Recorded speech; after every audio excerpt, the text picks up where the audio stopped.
Үнэхээр эмгэлтэй байна. Энэ юу вэ?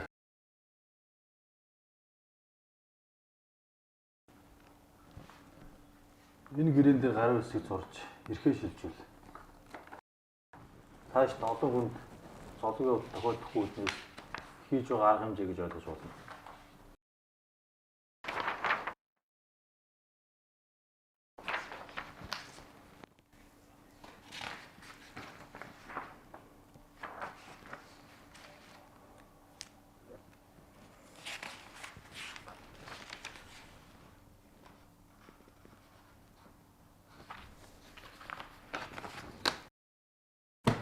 Дээр нэмжлэхэд хотлоо унцуу яриад идэх хэрэггүй шүү.